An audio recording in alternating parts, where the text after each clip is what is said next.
welcome to the program from the 33rd team, the great NFL writer Jason Colt. Could you deduce anything from the preseason about how any of these teams or players are going to perform? Oh, absolutely not. No.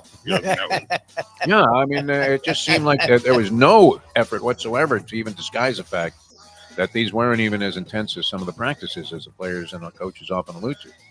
I think it is incredibly difficult to try and figure out who's actually really good for the first month of the season. I would stay away. Of course, I'm saying that to you. I'm trying to figure out who to use in my survivor pool in week one. What are you talking about as we speak? You want the veteran teams that know how to play at speed. The younger teams are going to struggle with this kind of stuff unless they're coached by somebody who's like a real high octane coach. He's just going to get them playing like rabid dogs. Not a lot of Jimmy Johnsons in the league right now. Dan Campbell, I guess, comes to mind right away. Love Dan Campbell. Love. Yeah. Crazed is not strong enough to quantify where he's coming from in relation to the other coaches. I often, and have said this out loud, that if they win a Super Bowl, he's running naked down 8 miles in the middle of 100%. Right? No question about it. The time. Wake up with Defo, joined by Lubie. Welcome to the Defo Show.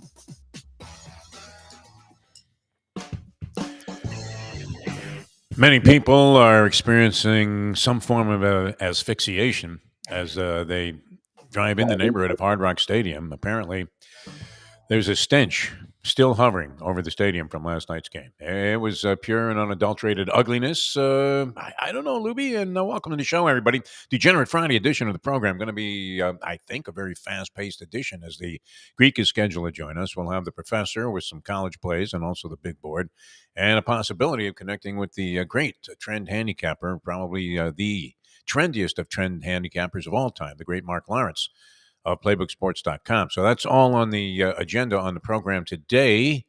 And this is coming on. I mean, at least it's terrible when you realize that you're dead in the water. Now, we've had this conversation before, and I'm going to have Lubie just tee this up in a second here because I don't know that you need more than one commentator to give you an sort of formulate any kind of deductions from what we witnessed last night. And now you would have to think life raft time, and let's hope they have their emergency suits on as they dive into the Bering Sea on Deadliest Catch. Yeah, I mean, it got to be 31-10. The only salvation for me would have been the over. I had the Dolphins in the over. I was a believer in the Dolphins team. And now just about everything comes into question. It's Matthew Lesko time. Question marks all over the place as you had all kinds of injuries and different things take place during the game.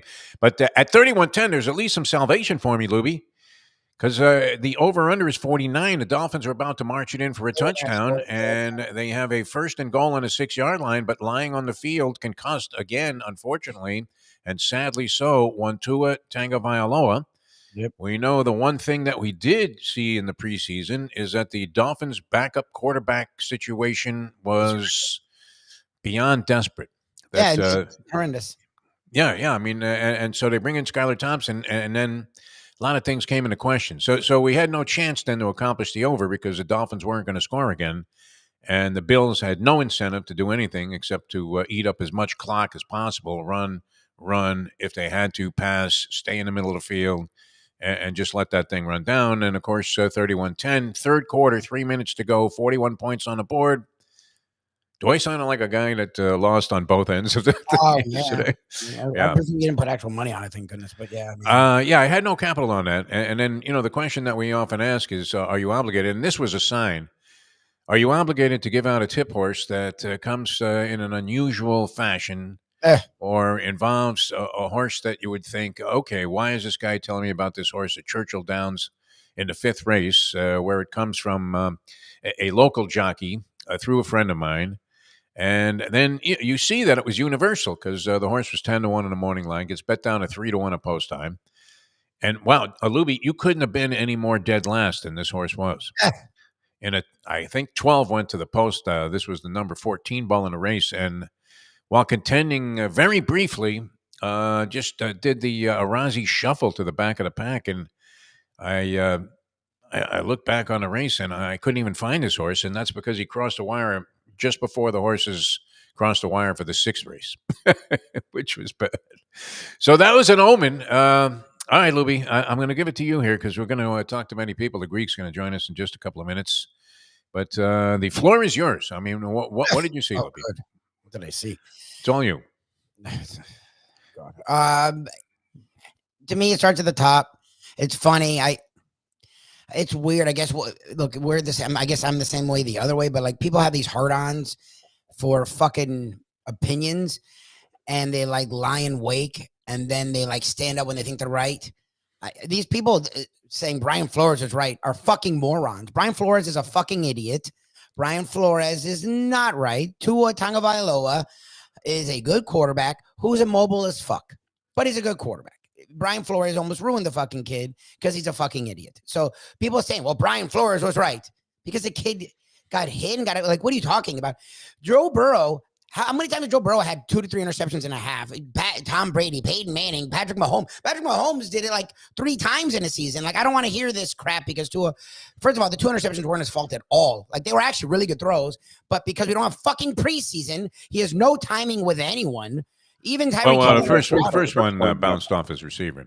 Second one was an overthrow, and the third one was a disaster. If he wants the route, yeah. Chosen is running full speed. The ball's released. He does some dig thing halfway through the route that there's no way Tua was expecting. Yeah. If he runs the route, the guy, he had like 2 to 3 inches on the defender, and the ball was high. If he runs a route, he has a catch. Both were perfectly thrown balls that the receivers were not ready for. He has no timing with those receivers at all. I had no idea why they were even going to them. The one dude I've never heard of. Chosen was in and out of the lineup all year last year, had like 1 catch all season. They were horrendous decisions.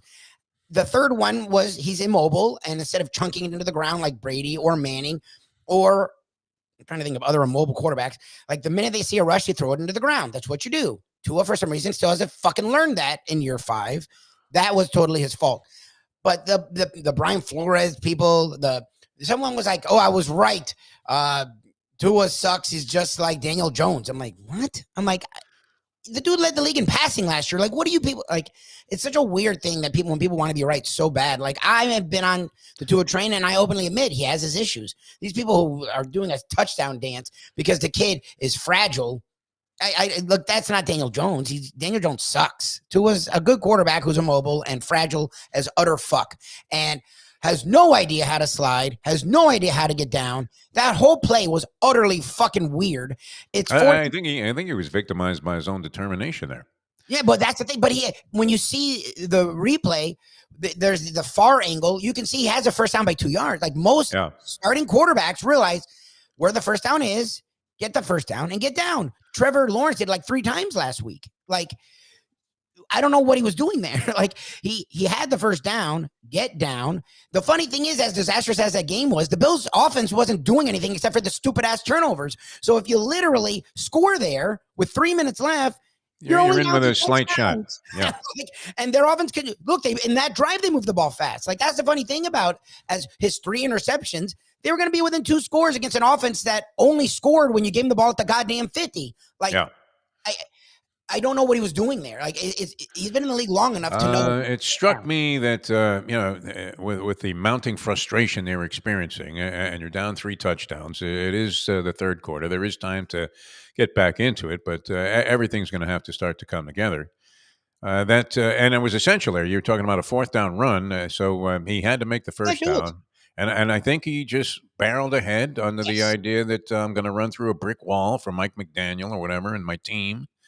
And lost the clear concept that he needs to abide to, is go down. I mean, even if it cost you turning the ball over in downs, it still would have been better than being out possibly for a good portion of the season. The funny thing is, it wouldn't. He had the first down. Like, you're a 5th-year starting quarterback in the NFL. You played 2 to 3 years in college. Get the first down, get down. That's what you do. Russell Wilson made a guy. He should have been sliding like he was Lou Brock. He could even slid forward if he wanted to make sure he had the first down. Go down. He too late realizes that, tries to duck down awkwardly, and his head goes back. Look, The guy clearly can't take any contact. It's a fucking disaster. And to me, it all goes on Mike McDaniel and Chris Greer. The offensive line sucks. We've said the offensive line sucks, and you have an immobile quarterback. And Armstead ended up getting hurt in the game too. Yeah. Well, it's 5 guys that are always hurt, and even when they're not hurt, they're not good. Like Armstead at this point of his career is not the same dude. So like they didn't build up the offensive line. McDaniel was okay with this line for some fucking reason. Yeah. He still has 2 on these plays with this horrendous line sitting back there trying to pick apart 4 wide. What are you doing? The 4th and 2 where he like just throw a goddamn screen. You're the king of the screen. Like I'm just so frustrated by so many fucking things. I don't see how Tua plays again. I'm not Mayo. Like I don't think he has to retire, but people were already calling for him to retire the last time. And the way he got, it was just a regular tackle. Like the fact that he got a concussion on that play. The fact that they knew he had a concussion instantly. Like, how do they know you have they ruled him out before he even hit the goddamn fucking locker room. Like, when is that the case? It's a whole fucking utter disaster. I have no faith in Mike McDaniel. Like, I think the guy has no idea. Like, I would say he's an OC, not a head coach, but his play calling sucks. So how can you be an OC if play calling sucks? Like, Paulie Man with a good one. He said, you know what? If he's designing plays for a 4-on-4 in the schoolyard somewhere, this is the guy you want. Yeah, maybe. But as a play caller in the NFL, I mean, just Mattingly, what would it be? Manning? John Madden? Mattingly. Don. Disappointing. I mean, what was that? Especially, too, I mean, I was really screaming when he brought in Skylar Thompson. He ran the ball up the middle twice, then has him throw a pass to nobody, and ultimately gets sacked on the final chance that you had, those that were hanging on to the slightest of and faintest of hopes that the over might get accomplished, definitely took one on the chin at that point. And that's when you knew it's over, Johnny. It's over. The war is over. All right, we're going to try and connect. I believe we do have the Greek. Excellent. And there couldn't be any better of an opportunity. Greek, I'm assuming that knowing you had Buffalo in the under last night. How are you, my friend? I did have Buffalo. I'm good. I was at the game. Oh, yeah? Nice. Stephen Ross, sends his extension to me, so I could go over there to box. No, I was with Duty Calls last night, the guys who own all the porta potties at the stadium. So they're good friends of mine, so I was at the game. The game was, not a good game for the Dolphins. I mean, I don't know how they didn't think they were going to have problems with that defense when they let so many pivotal guys go. And Tua just, before even he got injured, just doesn't look good. $50 million. They shouldn't pay him $5 million. To be honest. Crazy. Yeah, that's Stephen Ross can absorb the financial loss, but geez, I saw that. What's the guy's name? Garfunkel, Art Garfunkel, the president of the team. He's always sitting next to him in a box. It was kind of cold there between the two of those guys after that. Well, because he spent $250 million. I mean, Ramsey's the highest paid cornerback. He gets beat. Tua, overthrown people, pick six. Then he gets hurt. So now that's going to be a drama. He's going to have to go to the NFL and see when he can play again. Yeah. And again, they're okay. They're an okay team. This Super Bowl talk and the hype, and the only reason the Dolphins are making headlines is because they gave everybody $50 million. Yeah. I mean, if they didn't do that, they don't make any headlines. But Wilkinson, I don't know how you're a GM as Greer, and you don't give Waddle $3 million less, or Hill or Ramsey, and keep Wilkinson. The guy was a stud and led the team in tackles. Yeah, Wilkins. They just let him walk. That was another thing. My buddy, the Paulie Man, pointed out. What kind of general manager lets a guy that may be among the best, if not the best, currently in the league? How do you just let that guy walk out without even asking him if he wants to stay? They lost the 2 linebackers, the corner. I mean, they lost 4 or 5 guys on defense. And, Josh Allen is, to me, one of the best quarterbacks in the NFL. Nobody's near Mahomes, obviously. But the kid can do it all. I mean, he really can. He doesn't get the credit because he's like Peyton Manning when he went against Brady all those years. But the Dolphins when you look at them, they're so far away from where they need to go. Like, they can't even win their division. Now they're 1-12 against Buffalo. which is, crazy. But that's their problem. I got my own problems, so I'm not going to worry about them. They're not going to worry about me. Let's talk some gambling this weekend. Ready? What do you got? What do you got, Greek? We're going to let you fire. What do you got? We got a couple things. Mississippi is blowing teams out. They're playing Wake Forest. They're laying 23. Late at first half and late a game. Mississippi. All right. Notre Dame's going up to Purdue. They're laying 10 with that quarterback. Forget about it. I'd rather have Kim Kardashian. No way. They ain't laying on the road against Purdue. I'll take Purdue plus the 10. BC, this quarterback is awesome. If you don't know who he is, check him out. He tuned Florida State. They're getting 16. They'll cover that number. And LSU is playing South Carolina. Should be raining. LSU is not good in this spot. When they're playing an SEC team on the road, given more than 6, I like South Carolina. Excellent stuff, Greek. And you've been hitting like your Aaron Judge, huh? Unbelievable. Nice job. All right, South Carolina. The last week, the play of the week, I was really on it all week. Told my people was the Vikings. That and at halftime we had the Vikings. The Giants are so bad. I mean, they are. And Daniel Jones, oh my God, COVID's over, but he should continue to wear a mask because he's robbing the Giants. He's terrible. Some of these guys, I don't understand the money they make. I mean, it's crazy. It's like the girls at strip clubs. I don't know who's overpaid more. Probably quarterbacks, because at least the girls are doing something. But the Giants are bad. They are going to be a bad team. There's a couple of games on Sunday. I think Tampa Bay is a team I would look at to cover, and maybe the number going over. I think the Jets bounce back against Tennessee. I think their defense comes back and stops them. Those are 2 games I'm looking at a little. I don't have the NFL in front of me, but those are 2 games. And Arizona is playing the Rams. I like the Rams. Yeah, Rams didn't look bad in their opener against the Lions. By all rights, should have won that thing. They were in the red zone 7 times. Yeah. All right, Greek. Excellent stuff. Now, what have you been? I mean, you're at the game last night with what did you say? The guys that have all the porta sands? Porta potties. I mean, did they talk about what a shitty business it is? Duty calls shitty. You know what? They're great guys. Very good friends of mine. They have them all over the stadium. They do all big events. They have a beautiful box. Nice. Yeah. Great. They're good friends of mine. And like I said, they're good people to know. Seems like it. I mean, the stadium outside toilet. I'm not a big fan of using the outside toilet. Certainly not if I had to take a dump. I don't think anybody is, but this is a good company who's reputable, and they keep them clean. Come in handy. And the stadium, I got to say that the stadium is beautiful. The stadium is gorgeous. I mean, with all the stuff they did with the upgrades, and we park like right outside the stadium. So you walk like 20 feet, you go up these elevators where they have all the stuff for the Formula One. I mean, the stadium is beautiful. They've done a great job with that stadium. And hats off to Stephen Ross. I mean, seriously, the place is impeccable. It really is. He's probably going to have to take out a second mortgage on it, though, because like you say, he's paying all these stiffs. Yeah, he is different. But you know what? None of these checks bounces. I've been saying it to you for years. And they got tons of money.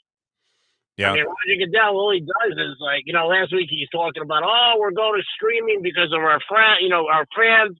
Nobody still knows how to figure it out. Exactly. I mean, there's so many people.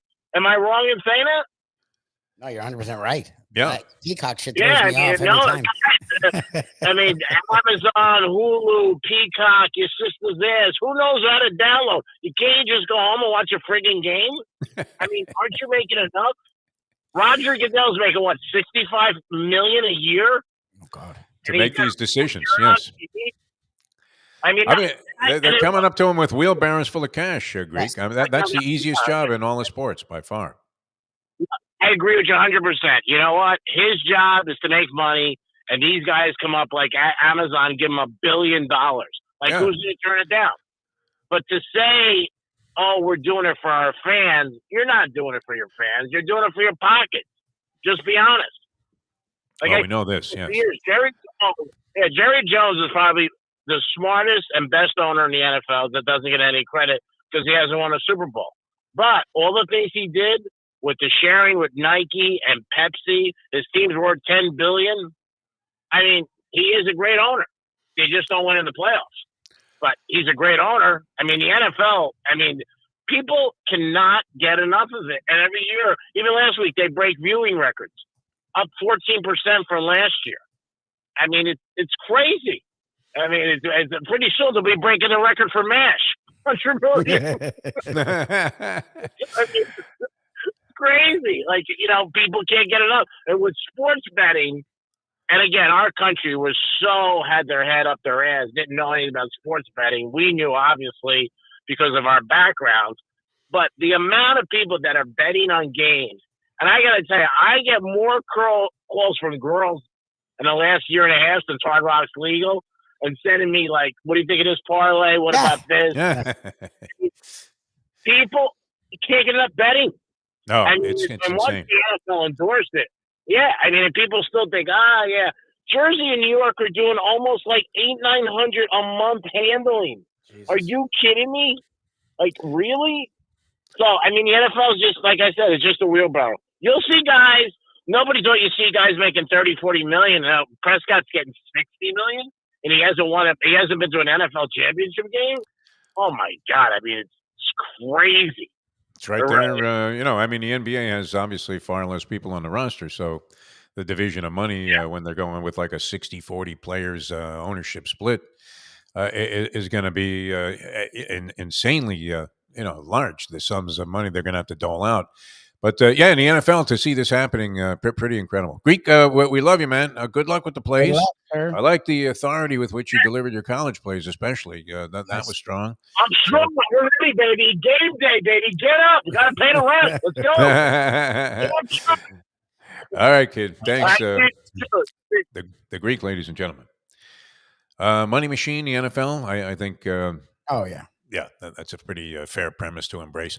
All right, we're going to come back with the professor in just a moment here and get into a big board and also some college plays here on the Degenerate Friday edition of the Defo Show. Lubie licking his wounds a little bit. No, that's an understatement.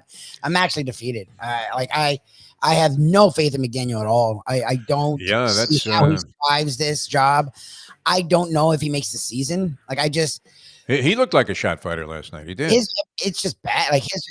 And I don't know. Like, the defense isn't great, but the 4 of their 5 scores happened because the offense either turned the ball over in their own side of the field or turned the ball over on downs on their own side. The Christian Wilkins loss isn't why they're losing games and looking like shit. Like, it's McDaniel. No, but he was an excellent player. Yeah, a big catalyst on their defense. They only had one drive where they went down the field. Like, the defense actually wasn't horrendous. Josh Allen had less than 150 yards. Josh Allen didn't have to do anything. That was the beauty of it for the Bills, and essentially they locked the game down after the third quarter. As soon as Tua went out and the Dolphins didn't score on that drive, that was it. It was white flag time. Head for the exit. Before them, he looked average. Josh Allen wasn't fucking doing anything. It was a Dolphins offense. Through 2 games, the story is the Dolphins offense is their issue. The defense isn't great. It ain't, but the offense is the offense literally sets them in bad positions to where the defense in the humidity is constantly having to go back on the goddamn field and defend 40 yards. Like, yeah. I mean, Sarni, this would be the ultimate irony, wouldn't it? If Bill Belichick became the Dolphins coach and broke Schuler's record while a Dolphin head coach, oh my God. No, that's not happening. He's going to be the Giants coach. They couldn't hire him just for that reason. He's going to be the Giants coach. He's looking at the Giants job, waiting for the Giants job, and Brian Dable is not. That is somehow worse than the Dolphins situation because they don't even have talent. At least the Dolphins have talent that we can pretend like we want to watch. Dable made the fatal error of all heavy head coaches, and that is he lost the weight. Now he sucks. All right, we're going to come back with the professor in a moment. Sarni wants to just make Ken jump off of a fucking building before he comes on the air. Sarni, I love you. Neither of those things is fucking happening. Stop saying crazy shit to piss Ken off to the level I'm already pissed. He's waiting in the wings. Yeah. We're not going to have Tom Brady as our fucking quarterback. We're not going to have Bill Belichick as our head coach. Those are just asinine suggestions. I don't have the patience or the temperament to deal with either of those fucking suggestions today. All right, we got to run here. We're coming back with the professor in a moment on that. The time. Boy, sorry he got you, man. It was like Kamala on Trump. Those are stupid. Those are just like, oh, Ken's waiting. So I'm going to say really stupid shit before Ken comes on so I can piss him off. I'll be the pissed one today. Ken can be the funny one. Bit of an agitator, that Jim Sony. It's 8:26. Fucking Tom Brady. Get the fuck out of here. Champions, the outstanding simulcasting room at beautiful Hialeah Park. Yes, the grand old lady of thoroughbred racing has never been more vibrant, and you can wager on the races from the top tracks around the country while enjoying a cocktail at the Brass Rail Bar or any of the fine food served throughout the facility. If poker is your game, you're covered in style, and you can play all your favorite Vegas-style games, including blackjack, craps, and roulette, in Hialeah Park's sizzling hot casino. Get a player's card when you walk through the door for all kinds of generous amenities, including our favorite, free play, when you come out to the ultimate casino and entertainment destination, Hialeah Park. These days, we're all looking for comfort anywhere we can find it. Thank goodness for Landlubbers Raw Bar and Grill in Plantation, because they are making sure you are as comfortable as possible. First of all, they're not only open for delivery and pickup. All you have to do is go to landlubbersbarandgrill.com for both pickup and free delivery. You're going to have the best wings in the world. You're going to have a great burger. You're going to have their amazing soups. Again, Landlubbers, Raw Bar, and Grill. It's nice and easy. Just go to landlubbersbarandgrill.com for both your pickup and free delivery. Thank goodness for Landlubbers for making you always feel right at home. Are you looking to buy your first home? Have you been turned down for a loan? Do you need to refinance or get money out of your home? Call Michael Kodsey, CEO of Choice Mortgage. He's been helping the South Florida community get mortgages for 30 years. Hi, this is Michael Kodsey, CEO of Choice Mortgage. We have the most competitive fixed rates in the market. Call me 24/7, 561-441-2730. And remember, I don't just work banking hours. Make the right choice for your home. Call Choice Mortgage today. And we'll see what the professor thinks about this. You say he brought it up to you? Yeah, the we professor? talked. We talked about this like a week. It wasn't even yesterday. It was last week we talked about this. Yeah. I was unaware of this, Professor, but and thanks for joining us, Professor. This very curious Temple game. I guess. It is interesting that they tracked it, that well. Yeah. So if something did go on with Temple, I'm sure they'll be, and they, particularly if the players organized it themselves, I'm sure they left an electronic footprint somewhere and will get caught. Something doesn't look right, you would have to say. And I guess, who would be the investigating body of this NCAA type of activity? The FBI, the It would NCAA? be the I mean, FBI. okay. So they don't mess around. They're investigating supposedly 5 games, I mean, they're not and 100. 4 of them involve They're Temple. not going to mess around with them. Yeah. Unbelievable. Or I was whoever unaware left of that the coke until in the today. White House. The FBI didn't exact. Honestly, I mean, let's be honest here. I'm not a Republican, but they got a point on some of these recent FBI investigations. I'm not trying to criticize the FBI. I think overall the FBI does a pretty excellent job, but should it be that hard to figure out who left a big old bag of coke in the White House? There's that much cocaine in the White House in 2024. If my dog takes a know shit that. on the grounds here, believe me, they have a camera that will spot the fact that you did not pick it up. I don't know about your It will come neighborhood. up at the next homeowners association meeting, and there you are on film standing there watching I this don't know dog about take a your dump. neighborhood, but my neighborhood, they don't even need the camera. I've got neighbors who watch. That is their existence, is watching Yep. dog I hate take that. a shit in their yard.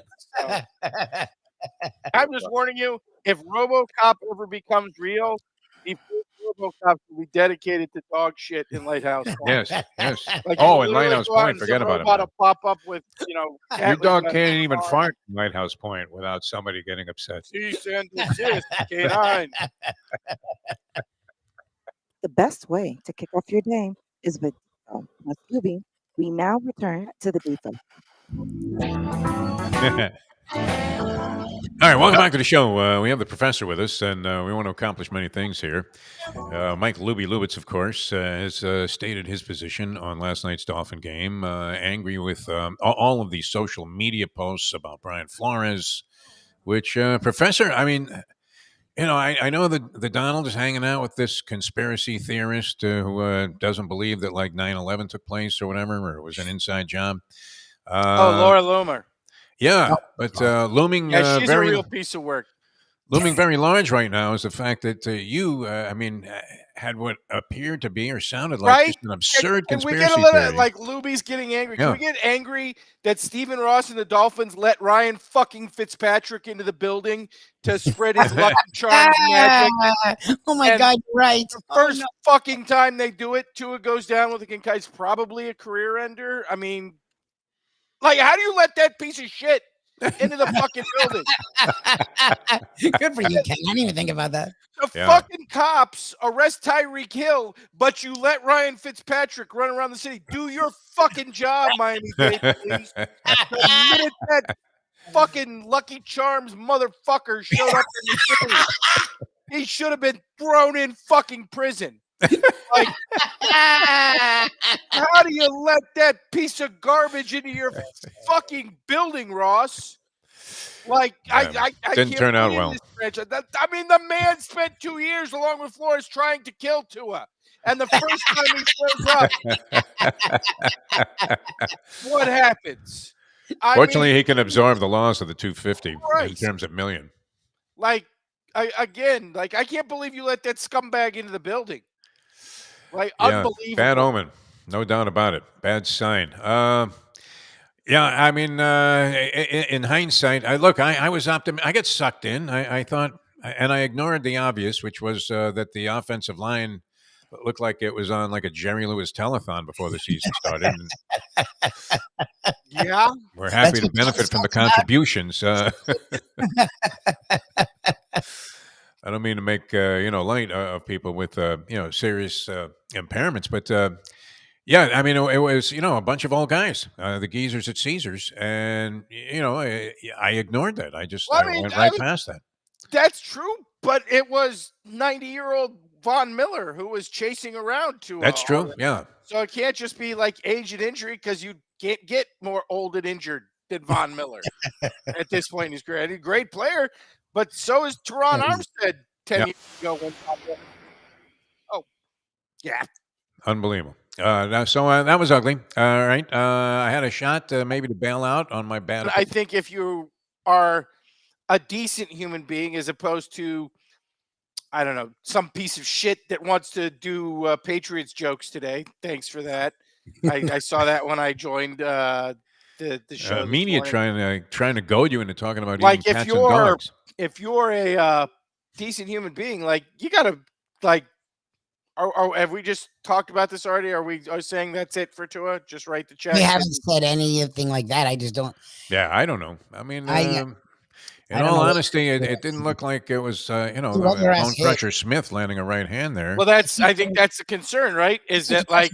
I mean, the most amazing thing in the play is that they both didn't because it was DeMar Hamlin. So it was and it hit him right in the middle of the chest. So I'm a little shocked that DeMar Hamlin didn't, do the Fred Sanford when he took a helmet right to the middle of the chest. Crazy. I don't know. I'm coming. No, it's hard to tell with these things. I mean, obviously, some guy watching on TV isn't going to be able to diagnose the severity of the do you have concussion level like, of. He had a of concussion, Tua. and then I don't know if you've looked at it, but all over social media this morning, did the finger thing as he's walking off. Oh, the finger thing. Claw, not just immediately, like as he's walking off, he's still doing the claw. That's not a good sign. No. At this point, like I think we got to say, like this guy's just clearly not built to play professional football, and kind of move on in terms of making plans. I mean, the reactions. I think Jersey Joe Walcott was in better shape when he retired after 800 fights. This is like Ali Holmes, right? Yeah. Like, at some point, you got to say, "We love you," and it's time for you to do something else. Although I had Holmes as a 6-5 underdog, believe it or not, in that fight, and I like Holmes himself was screaming at Carlos Padilla, "Stop it, ref! It's a killing." Wait a second, Holmes was an underdog in that fight. Yeah. This was legendary because I did not know that. A couple of days before the fight, even though everybody knew that Ali was a shot fighter, they put a picture of him, and he had been on this thyroid medication, which all of a sudden his body had transformed from kind of a flabby. Not even reasonable facsimile of what he was when he was great, and he's ripped in these photos that are all over the sports section. So people started, they loved Ali. Holmes wasn't the most popular of champions, even though he was a decent enough guy and actually a pretty interesting character. Everybody started betting Ali, thinking he was in shape now. So that's the way that went. We ran to Las Vegas with every penny we had. Put it on Yeah, Holmes. I would honestly. You don't get that many of those kind of opportunities. No. I mean, this predated being able to bet with anybody except some. Well, no, one guy of that my was lending regrets. money in the back of a Chinese One restaurant. of my Yeah. regrets. We've talked about it in the past. Was McGregor and Mayweather.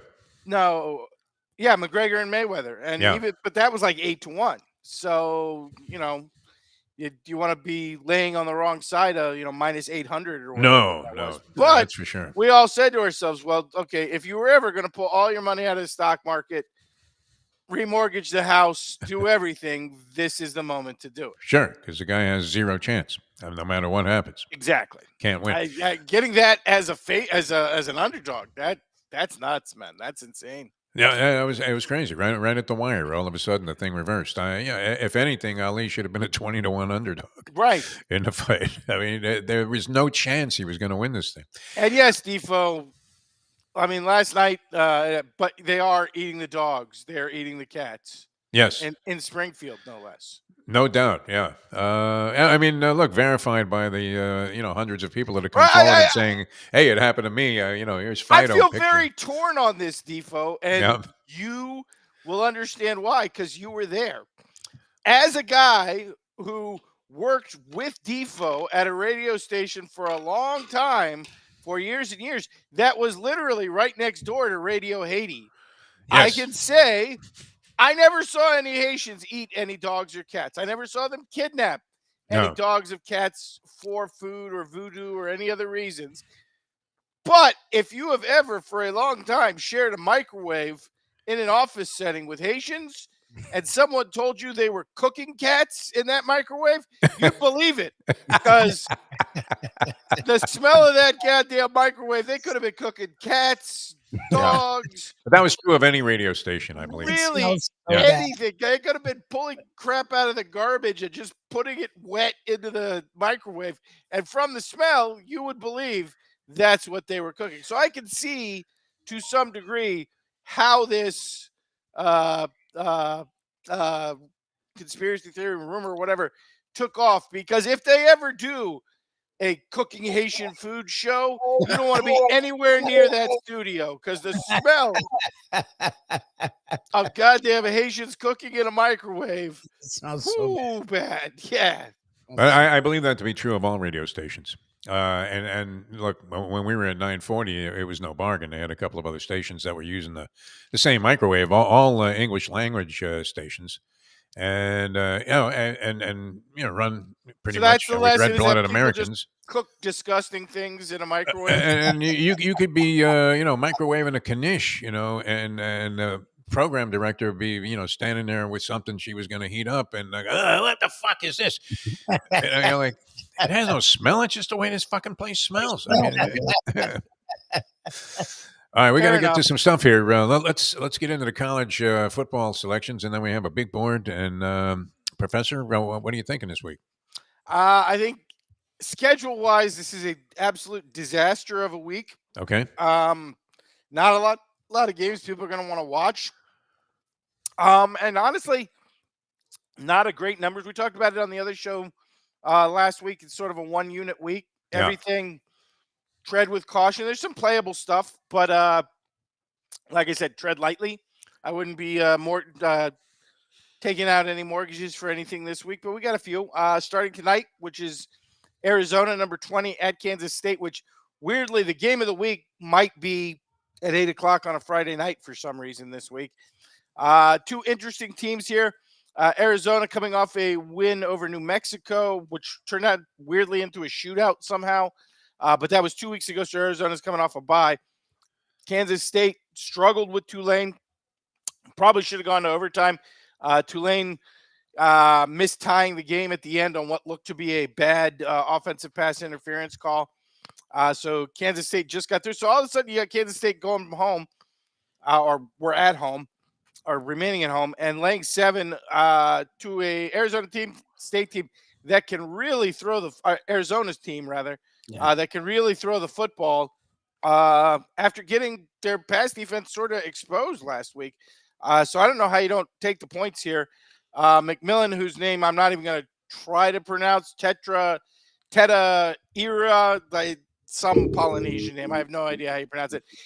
Best wide receiver in the country. I was telling Lubie last night, not to throw out too high a praise, but who he reminds me of is Randy Moss. He's sort of physically similar. He's 6'4", kind of, I guess lithe would be the term as opposed to skinny because he's muscular. He's not the biggest dude, but can really run after the catch. He's blazing fast and he high points the ball. So I think both teams are going to score points here, which is why you're looking at a total upwards of 60 and a half actually this morning now that I look. But I think you take the points here. I think Arizona, this is going to be a one-score ball game, and Arizona might win this game straight up. So Wildcats +7 tonight is where we'll start our week. Oh, you're in agreement with this guy from Action Sports. I don't know if that's going to persuade you to rethink your position, but I don't know who Action he also Sports has a very eloquently and detailed couple of paragraphs here recommending that Arizona +7 would be the play in that game. All right, so that's play number 1 from the professor. Arizona getting 7 points tonight against Kansas State. Next game, LSU and South Carolina. LSU, of course, lost in week 1 to USC. They actually struggled for a half last week with Nicholls State. Now they're going on the road. Line's down from 6 to 6.5 from 7. But I don't know why Arizona.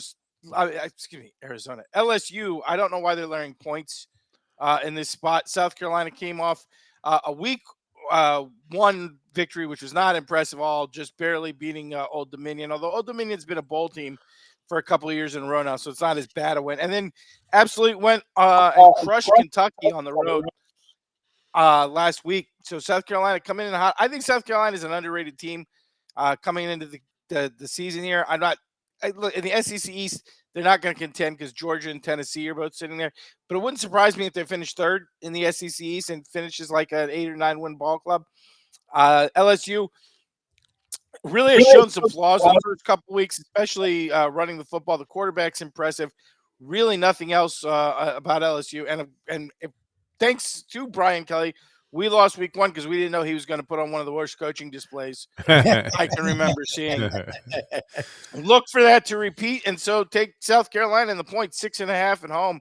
And I think there's a chance, again, that they can win this game outright.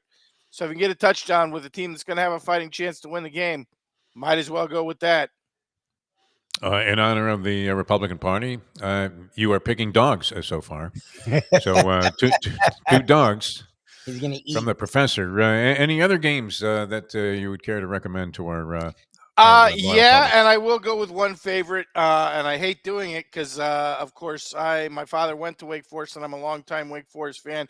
But after just a pathetic performance defensively against Virginia, Ole Miss comes to town for a night game on Saturday night. Ole Miss laying 21.5. Really, Lane Kiffin's going to name the final margin here, and we know old Lane. He likes to name very big final margins. I look for a total blowout here. I doubt Ole Miss punts the ball while the starters are in. I would imagine they will score on literally every possession. Wow. Their offense too much for a weak Wake Forest defense. And I don't think Wake's going to score very much because I think Ole Miss's defense is better than it's been in the last couple of years. So a huge number here, not the kind of number we like to lay, but again, looking for spots in a not outstanding week, we will take Ole Miss minus a 21 and a hook.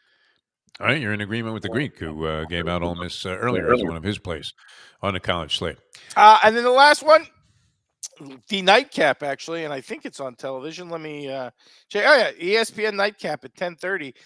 Classic overreaction spot here is Cal is laying 18 and a hook to San Diego State. Worth noting, everybody kind of high on Cal after that upset over Auburn. They're laying 18 and a half to San Diego State, who is not what they were back in the McGuire, Marshall Faulk years, but have remained a solid program for a long, long time. Cal only beat UC Davis by 18 in week 1.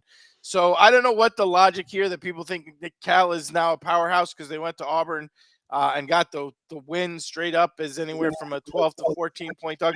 Cal's not a powerhouse. What happened last weekend is about Auburn being terrible, not about Cal being particularly good. There's no reason on earth Cal should be laying this many points.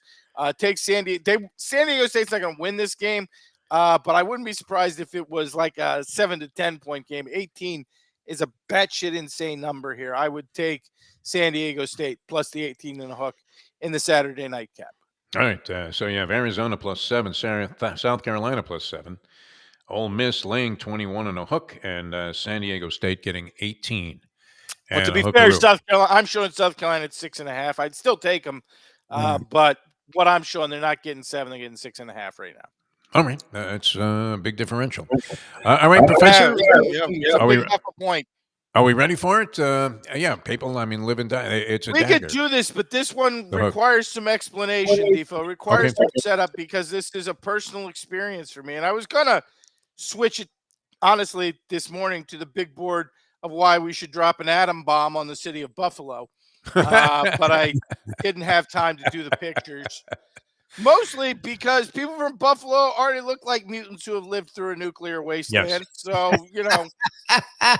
it's not really that big a deal in your lives. It really is weird. You go to a bar mitzvah or a wedding there. Not that there are many bar mitzvahs, but, some affair. And you look at the people's shoes, and they have like 10.5 on them. It's unreal. You're like, wait a minute, man. Does everybody get their shoes from a bowling alley? What the fuck? We talk about it a lot. It's like being an entire city that was founded by carnies. It really is. It is, yes. But it's its own living hell, so you don't have to worry about anything happening to these people. And they smell of corn for some reason, even though there's no cornfield around. It's randomly people have a cotton candy machine in their fucking garage for some reason. It's literally like going to, but we're not going to do that one. We may do that in later weeks when we're not. Maybe in the rematch. When we're not mourning Tua.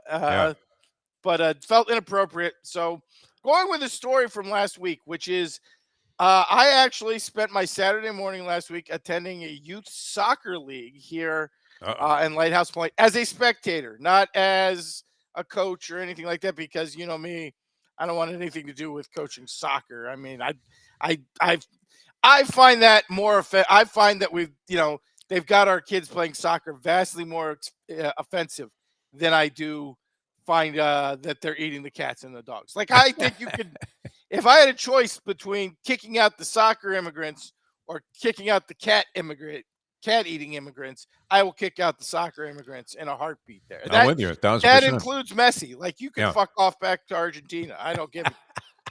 Look what you have done. But this was an interesting league, and I had to talk about it because every team was named after college teams.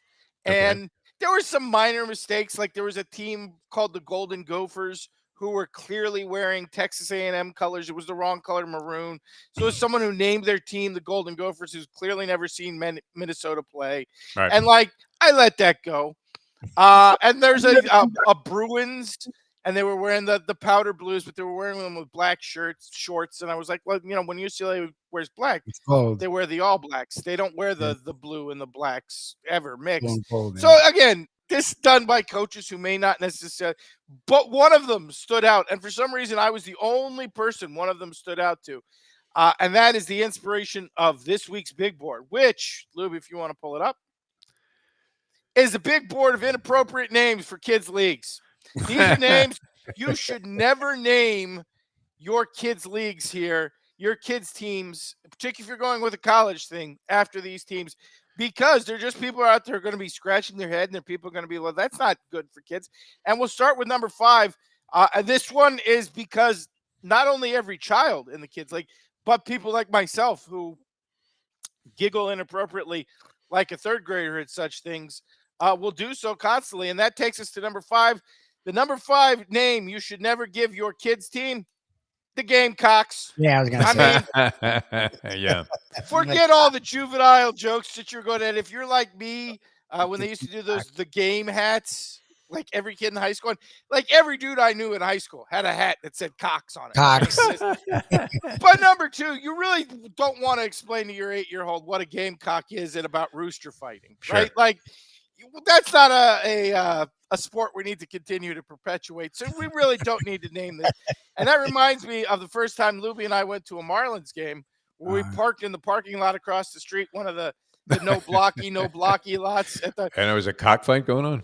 No, but there was a rooster who was clearly there for cockfighting, who was bigger than Lubie. He was like 5'6". He was like 5 feet tall. And the whole time, the rooster is staring down Lubie, and Lubie keeps looking back at this rooster, like he's gonna have to fight it. And he's looking at it like this gamecock is Floyd Mayweather. He's like, I don't know if that thing comes after me. I'm not sure I can take it. I'm looking at this thing. If that thing comes after all of us, I'm not sure any of us can take it. And the guy who owned the parking lot looked like he was thinking the same thing. I wonder what would happen if my gamecock fought Lubie. Like maybe I could set that up after the game if I block these people's cars. I have to put a vote in for Lubie after he fought that animal, Jeff Monson, who I think you encountered at the Tiki Bar. Who is now a Russian senator, by the way. He really is. He's actually a Russian senator. While Lubie was in a rear naked choke, he tried to elbow his way out of it while people were trying to break it up. I honestly, Defo, if you had seen this goddamn rooster, it might have been able to beat Jeff Monson. It's the biggest goddamn thing I've ever seen in my life. Oh, it's like a big ass rooster. Oh, geez. I'm not saying exactly, but if I could get like the rooster versus Monson, I get like plus 180. 2-1's a no-brainer. I'm taking the rooster. I might go as low as like plus 160 on the rooster. All right. I mean, I'm with you on that. Gamecock's kind of an awkward name. Inappropriate to name your child's team. You know, the black and red's not a great color combination anyway, but inappropriate to name your child's team the Gamecocks. And that takes us to number 4. Again, inappropriate for any league, but particularly a co-ed league, which most youths are, and that is the Beavers. Again, the whole Halloween colored theme, costumes uniforms aren't great. Black and orange makes me think of pumpkin spice, which, by the way, they're already goddamn doing it September the 13th. And all the women in South Florida are already drinking their pumpkin spice shit, which just the smell of it makes me insane. But in general, like, you don't want to set people like me up on the sidelines and go, will you goddamn Beavers get going? Come on, Beav. Right? I mean, again, there's a lot of names not appropriate for your children's league, and the Beavers, definitely one of them. Yeah. It's kind of hard, you know. You got some hard on coach, and he's screaming, show them, we're the Beavers. Like, it doesn't sound all that frightening.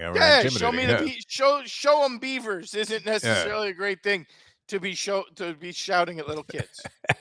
All right, that's number 4 on the list.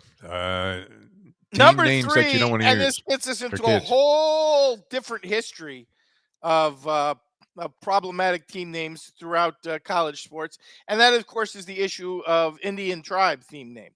Yes.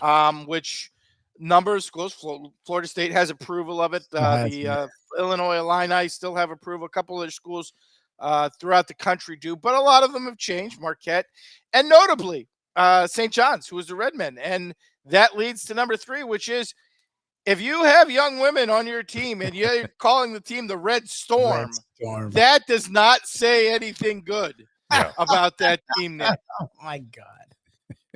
I don't know if you've seen this movie, but this is another thing I've been exposed to because I hang out too much with a family that has small children. And frankly, I don't know if you've seen this Disney movie, Turning Red, but Disney made an entire movie where the whole theme is this teenage girl once a month discovers that once a month she turns into a giant angry red panda. Oh, the panda. And it's inherited from her mother and her grandmother. The movie, I think, is called Turning Red. It's entirely about periods. Like, Disney's making period movies where once a month the women in the family turn into a gigantic monster. And I feel like that's exactly the theme St. John's went with when they chose the Red Storm. Like, you went from calling your team names let's be honest, a racial slur with Red Men. The Red Men. That wasn't one that was ever good. To now making your female teams go out there, we're the Red Storm. Like, that's not saying anything great. Although, the Orange Men, was eventually struck down in favor offensive of to the Dutch. Political correctness. And look, we may have one become president. Oh, geez. It's possible. Wait, who's going to be who from Cuse is going to be president? No, Trump. I mean, he's the And orange man. I this mean, for I orange. mean, Orange. Yeah. Whoa. Okay, Trump yeah, joke. now I get it. Ha-ha. Yeah. it's Yeah. gotta be weird. I mean, to wake up every morning and think, hey, let me slap some of this shit on. I'll look better. Honestly, the weird thing is that the fact that he's colored orange Yeah. is maybe like the 15th weirdest thing about Donald Trump. Yeah. When the fact that you slather orange-colored tanner on yourself every day of your life is so far down the list that people have now actually forgotten about it. Yeah. That really, in and of itself, tells you says something. everything you need to know about his resume. Yeah. All right. So Red Storm. Another name you don't want to name your kids' team, particularly if you have a co-ed league. Girls teams, if you're naming them the Red Storm, yeah, that to me seems offensive. Yes, I would agree 100%. All right, that's number 3. And that takes us to number 2, which again gets into these ethnic slurs and these offensive names to Native Americans and everything else. And I think very specifically, there's a reason you don't want to name your kids this one, and that is number 2, the Fighting Irish. Exemplified, of course, in the picture here by Rudy. Lots of reasons. Number 1, and the I never Northern know Illinois if jacket. I don't know if number 1, I don't know if Irish people are actually offended by this. I kind of think they're all just bullshitting when they say they're offended. But like every Irish person I know always breaks out the, well, you can't have Indian names, but you can call it the Fighting Irish. Well, yeah, because it's true. You people get drunk and start bar fights. Yeah. Like your cultural heritage. Indians aren't out there being savages and attack people, but you people continue to do that to this day. You get liquored up on the Jameson. Look, like Conor McGregor is exactly your idol, and all he does is get drunk and beat people up. So yeah. How much proper 12 was he guzzling when he started knocking out chicks in bars? Let's be honest. If your team, if your local kids league is not in South Bend, Indiana, you are dooming the team you call the Fighting Irish to everybody hating you. Like even if I'm not there for your kids league, if the team's called the Fighting Irish, I will make a point to go walk over to your field just to boo your team. If you call it the Fighting Irish. Exactly. I will go over there and scream, "You suck!" And every 8-year-old playing soccer under the Fighting Irish banner. And number 3, do you really want to subject your children to this? Do you really want to make them cry because they can't beat Northern Illinois at home? Because they spent like $5 million on Riley Leonard and he can't throw the ball more than 5 yards down the field. I mean, it's been a long time, Notre Dame fans. It's been even longer than it's been for Miami. And I don't think things are getting better anytime soon. Doesn't look good. No, Marcus Freeman seems like he's destined to be cast aside. All right, that's number 2, Fighting Irish, the top entry on the list. And this is the one, Defo, that got to me because they're telling me the names throughout the league, and we've got the Golden Gophers who dress like the Aggies. Because when I saw the Texas A&M uniforms, I was like, man, Aggies is a weird name for a little kids league in South Florida where nobody's ever done agriculture ever. But one really got to me because I said, well, that's inappropriate. And nobody knew what the hell I was talking about, which probably in and of itself says something about Lighthouse Point. But that is the number one thing you absolutely cannot name a team in your little kids league. The Nittany Lions. Because not only is it wildly inappropriate, I can't even say at the field why it's inappropriate. I can't say. It's so weird talking about it. Because Exactly. they rape children. Like, you can't have a bunch of 8-year-olds running around naming the Nittany Lion. That's just like running them by the prison. Like, here, Oh, no. here, child rapists, we're creating a new generation of victims for you. Like, I don't know at what point. Maybe it's like 200 years from now. Yeah, where like it's not too soon. But it is not while all these people are still alive. Yeah. Like, I don't know, way down the line, how many centuries have to pass before you can name. And I'm out there, and there's this whole soccer team dressed in blue and white, Nittany Lions right across. Should never be forgotten. Yeah, it's forgotten already. They've moved on. There's like a million mascots out there, and you go with the one that the number one thing is child rape. Yeah. Like, Yeah, that's pretty ugly. That's bad. what the hell? Not that it's something Who to picked this? laugh at. Like, who picked this? Because I bet he drives a van and has candy and puppies back in the back. Oh no! Oh no! Like, if I see the coach who picked the team name, the Nittany Lions, I'm putting you immediately under suspicion. Yes.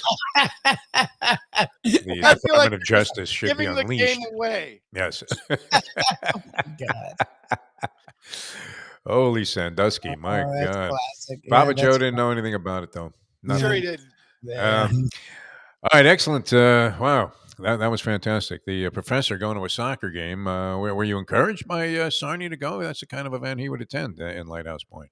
No. Some miniature co-ed soccer We're not giving tournament. Sarnia any positive credit after all that Patriot shit. All right, Professor, I will see you on the Barrier Bookie show with your college plays. People looking forward to that. Making right, quite a Pete. name for yourself, my friend, across the country with that particular program. So we will catch you then. Thanks so much for being with us, and always a pleasure. We'll see Have you a on the great next one, one. guys. All right, the Professor, ladies and gentlemen. Yeah, Nittany Lions would be the last one you would think in a kids' league, Lubie. All right, very good. We had a lot of fun being with you today. Oh, yeah, you do have Mark Lawrence. Okay, let's get some selections here for Mark Lawrence as we were about to go out the door. And what Degenerate Friday would be complete without introducing you to, from Playbook.com, outstanding handicapper, world championship handicapper, Mark Lawrence joins us on the show. Mark, how are you? I thought, you came within an eyelash of the sweep last week, only screwed by overtime, which is just a horrible way to lose on an underdog because they rarely are decided by the 6-point margin. But how are you, my friend? And thanks so much for joining us. Well, I'm doing just terrific, Defo. I hope you are too, and really looking forward to the second week of the National Football League this weekend. Yeah, and a good call in Boise State. They're right there. They're getting 21 points. And Iowa State was your other college play. You got home with Indianapolis in week number 1 of the NFL season. And then that Rams game, that was a tough one, right? Detroit, I didn't see how they scored in overtime, but I'm not a big fan of the overtime rule. Even if you get a touchdown, it still seems like the coin toss is deciding the game. And that was a tough beat, getting 4.5 with the Rams. But all right, we want to get to your selections for this week, and we'll let you fire away on your college picks. Okay, we're going to look at 2 live dogs here, obviously, that I call these if I were making a Netflix movie this weekend, I would call them the triumphant revenge of the Pac-2. That's what's in effect this weekend, the revenge of the Pac-2. And what we've got are a couple of very common denominator plays. Washington State taking 5 against Washington in the Apple Cup, of which I was surprised they kept the series going when the blow-up of the Pac-12 happened, but nonetheless it did. This is also the first time, you got to go back since 1928, that these two teams have met when they've both been undefeated. The problem there is that they usually play at the end of the football season, not this early, but nonetheless, Washington State taking 5 against Washington. One of the reasons I'm getting into this, I'm going to get to the other play, is what you've got here in Washington is a team that obviously left the league for bigger money, bigger dollars, and the other guy was left. He got the gold mine, the other guy got the shaft. Washington State got the shaft. Now Washington State's going to watch Washington play their Pac or their Big Ten debut game next week. And I think they get a chance to take some of this out on Washington. I like Washington State plus the 5 against Washington in the upset in the Apple Cup. Yeah, you do love revenge games, and that's great. All right, so you got Washington State plus 5. What else on the college program? Well, the other guy's going to be Oregon State plus 17 against Oregon for all of the same reasons. This would be the sequel where, it was Oregon who left for the Big Ten Conference. Oregon State left holding the ashes. Now they're going to meet him with double revenge on their mind from 2 losses 2 years in a row against Oregon, who's gotten out of the gate in really slow fashion. And also, I think what works behind all this, Defo, is the fact that what just happened here on Wednesday when this Pac-2 signed this contract with the Mountain West, and they added 4 teams from the Mountain West, so it's now officially the Pac-2 Plus, if you will. But nonetheless, they're rebuilding what's left of the ashes from that conference, and I think they're feeling awfully good about that as well. So give me Oregon State plus the 17 against Oregon in the second half of this triumphant revenge of the Pac-2 this weekend. Nice. All right, no surprise taking points in both of those games, Mark Lawrence.